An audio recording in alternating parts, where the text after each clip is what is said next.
Hello friends, my name is Vishal. This is my YouTube channel, The Unity Creators. Here we learn about basic education, business or personal finance content. So let's get started.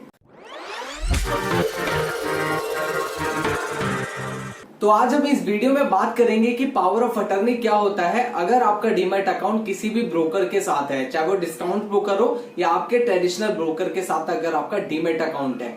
अगर वो आपको कह रहे हैं कि आपको power of attorney apply करना पड़ेगा, ये मैंडेटरी है, तो इस पे भी हम बात करेंगे क्या सच में पावर ऑफ अटर्नी मैंडेटरी है या नहीं है, और क्या आपको पावर ऑफ अटर्नी के लिए अप्लाई करना चाहिए या नहीं करना चाहिए। इस वीडियो के एंड तक आपको एकदम क्लियर समझ आ जाएगा पावर ऑफ अटर्नी के लिए आपको अप्लाई करना चाहिए या नहीं करना चाहिए, क्योंकि पावर ऑफ अटर्नी आपको समझना बहुत ज्यादा जरूरी है। अगर आपका डीमैट अकाउंट है या आप रियल एस्टेट में भी इन्वेस्टमेंट करते हैं तो भी वहां पे पावर ऑफ अटर्नी होता है, तो आपको एकदम क्लियर ये चीज मेंशन आपके दिमाग में होनी चाहिए कि पावर ऑफ अटर्नी आपके लिए होता क्या है और इसके बेनिफिट्स क्या है आपके लिए पावर ऑफ अटर्नी के।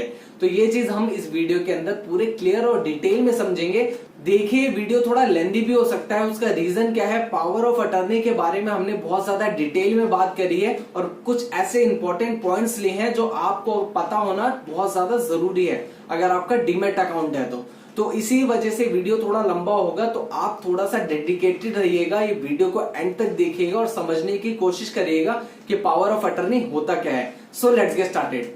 तो सबसे पहला क्वेश्चन जो हमारे दिमाग में आता है जब हम पावर ऑफ अटर्नी का नाम सुनते हैं कि बेसिकली पावर ऑफ अटर्नी होता क्या है। देखिए, पावर ऑफ अटर्नी एक लीगल डॉक्यूमेंट होता है जिसके अंदर आप बताते हैं कि आपने कितनी लीगल अथॉरिटी अपने ब्रोकर को दे रखी है अपना डीमैट अकाउंट हैंडल करने की। चाहे वो लिमिटेड अथॉरिटी आपने अपने ब्रोकर को दे रखी हो या फुल अथॉरिटी आपने अपने ब्रोकर को दे रखी हो। आपको कैसे पता चलेगा आपने लिमिटेड अथॉरिटी दे रखी है अपने ब्रोकर को या फुल अथॉरिटी दे रखी है। उसमें टर्म्स एंड कंडीशन होती है। आप जब फॉर्म फिल करते हैं तो वो सारी टर्म्स एंड कंडीशन आपको पढ़नी है, आपको तभी वो फॉर्म फिल करना है और उसके बाद ही आपको उसमें साइन करना है और तभी वो आपको डिपॉजिट कराना है अपने ब्रोकर के पास। तो ये मतलब होता है पावर ऑफ अटर्नी का। अब हम बात करते हैं कि पावर ऑफ अटर्नी का पर्पस क्या है, आखिर में पावर ऑफ अटर्नी की हमें जरूरत क्यों पड़ती है। अब हम उसकी बात करते हैं। देखिए, आपको भी पता होगा आपके दो अकाउंट्स होते हैं अगर आप शेयर मार्केट में इन्वेस्टमेंट करते हैं तो। एक तो होता है ट्रेडिंग अकाउंट, एक होता है आपका डीमैट अकाउंट।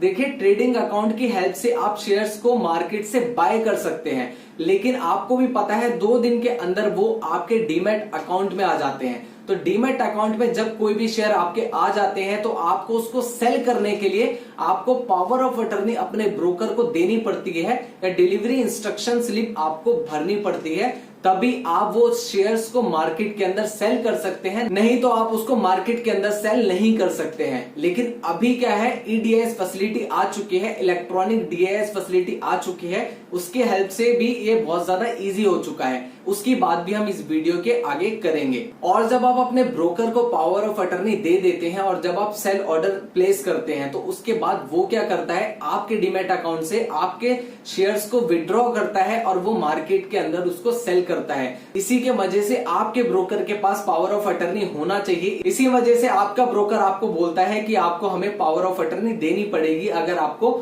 मार्केट में अपने शेयर्स सेल करने हैं। और आपका ब्रोकर आपको फोर्स नहीं कर सकता पावर ऑफ अटर्नी के लिए, क्योंकि ये मैंडेटरी नहीं है। As per SEBI rules power of attorney कोई बहुत जरूरी नहीं है। अगर आप देना चाहते हैं तो आप दे सकते हैं, नहीं देना चाहते तो भी आप नहीं दे सकते, ऐसी कोई प्रॉब्लम की बात नहीं है। लेकिन हमें समझना जरूरी है कि पावर ऑफ अटर्नी की पूरी डिटेल हमें पता होनी चाहिए। अगर हमारा ब्रोकर हमें कहता है पावर ऑफ अटर्नी के लिए तो हम उसको बता पाए कि भाई हमें नहीं जरूरत है पावर ऑफ अटर्नी की, तो हम क्यों ले पावर ऑफ अटर्नी, आप मुझे ये चीज बताइए।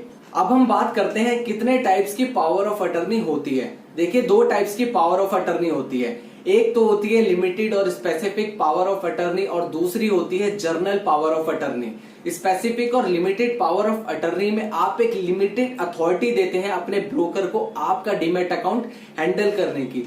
जब भी मैं अपने डीमैट अकाउंट से अपने शेयर्स को सेल ऑर्डर प्लेस करूं तो आप हमारे अकाउंट से उसको विड्रॉ करके मार्केट के अंदर सेल कर दीजिए। एक तो ये उसको अथॉरिटी मिलती है, और स्पेसिफिक और लिमिटेड पावर ऑफ अटर्नी में क्या होता है, वो आपके सिक्योरिटीज को ट्रांसफर भी कर सकता है मार्जिन पर्पस के लिए। तो ये बेसिकली 2 काम होते हैं, स्पेसिफिक और लिमिटेड पावर ऑफ अटर्नी आप जब अपने ब्रोकर को देते हैं। अब हम बात करते हैं कि जनरल पावर ऑफ अटर्नी में आप क्या क्या अथॉरिटीज देते हैं अपने ब्रोकर को।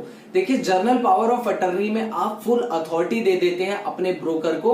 अगर वो आपके शेयर्स को सेल करना चाहे वो सेल भी कर सकता है, अगर वो कुछ भी करना चाहे आपके डीमैट अकाउंट में वो कुछ भी कर सकता है। तो इसी वजह से आपको कभी भी जनरल पावर ऑफ अटर्नी नहीं देनी चाहिए अपने ब्रोकर को, हमेशा स्पेसिफिक और लिमिटेड पावर ऑफ अटर्नी अपने ब्रोकर को देनी चाहिए। और हम बात करते हैं क्या इक्विटी मार्केट और जो डेरिवेटिव मार्केट होता है, क्या आप उसमें इन्वेस्टमेंट कर सकते हैं पावर ऑफ अटर्नी के बिना। देखिए, इसमें कोई मैंडेटरी नहीं है, सेबी का रूल है, आप कभी भी ऐसा किसी को प्रेशराइज नहीं कर सकते पावर ऑफ अटर्नी देने के लिए, क्योंकि ये मैंडेटरी नहीं है। और आपको पावर ऑफ अटर्नी देने से पहले आपको ये चीज हमेशा ध्यान देना है, आपको कभी भी किसी भी एम्प्लॉय, एसोसिएट और डीलर को पावर ऑफ अटर्नी नहीं देनी है। उन्हीं को पावर ऑफ अटर्नी देनी है जो सेबी रजिस्टर्ड हो, क्योंकि अगर आपने गलत लोगों के हाथों में पावर ऑफ अटर्नी दे दी तो वो आपके डीमैट अकाउंट का गलत यूज करके आपके शेयर्स को सेल कर सकते हैं और वहां पे आपको बहुत बड़ा लॉस भी हो सकता है। और अगर आप पावर ऑफ अटर्नी के लिए अप्लाई करते हैं कि आप उसको कभी भी कैंसिल कर सकते हैं या नहीं कर सकते।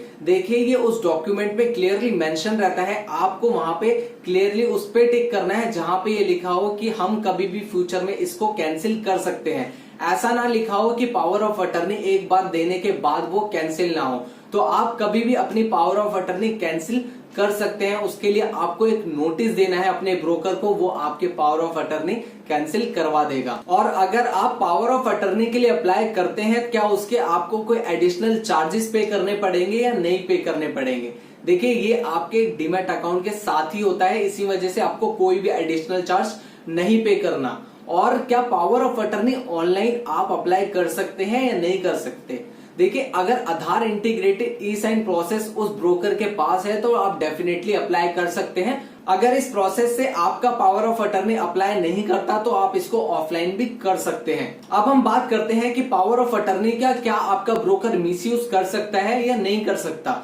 देखिए, पावर ऑफ अटर्नी का आपका ब्रोकर डेफिनेटली मिसयूज तो कर सकता है। अगर आपका जो ब्रोकर है वो एक हाईली रेगुलेटेड एंटिटी है, एक हाईली रेगुलेटेड बॉडी है, तो डेफिनेटली वो ये चीज नहीं करेगा। लेकिन फ्यूचर का कुछ नहीं पता, वो एक कर सकता है। अगर वो ऐसा करता है तो उसकी मेंबरशिप भी कैंसिल हो सकती है और उसके ऊपर पेनल्टीज भी लग सकती हैं। उसका मेंबरशिप कहां से कैंसिल होगा, उसका मेंबरशिप सीडीएसएल और एनएसडीएल से उसका मेंबरशिप कैंसिल होगा। अगर आप अपने ब्रोकर को पावर ऑफ अटर्नी देते हैं तो उसके पास एक अथॉरिटी रहती है शॉर्ट ऑफ मार्जिन की। अगर आपके अकाउंट में शॉर्ट ऑफ मार्जिन हुआ है तो उसके पास अथॉरिटी है और वो आपके शेयर्स को सेल कर सकता है बिना आपको बताए। ये चीज क्लियरली मेंशन रहता है पावर ऑफ अटर्नी के डॉक्यूमेंट में। और जो आपका ब्रोकर है वो आपके बैंक अकाउंट से क्या आपके पैसे विड्रॉ कर सकता है या नहीं कर सकता। देखिए, आपका जो ब्रोकर है वो आपके डीमैट अकाउंट से सिर्फ आपके सेल करे हुए शेयर्स को विड्रॉ कर सकता है, इससे ज्यादा वो कुछ नहीं कर सकता।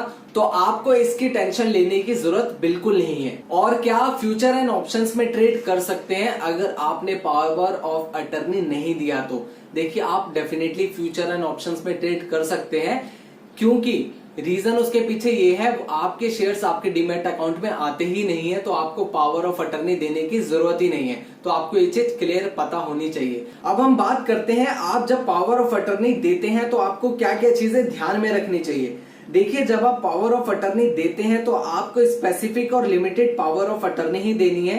कभी भी आपको अपने स्टॉक ब्रोकर को ऑथराइज नहीं करना है कि वो आपका डीमैट अकाउंट ओपन या क्लोज कर सके।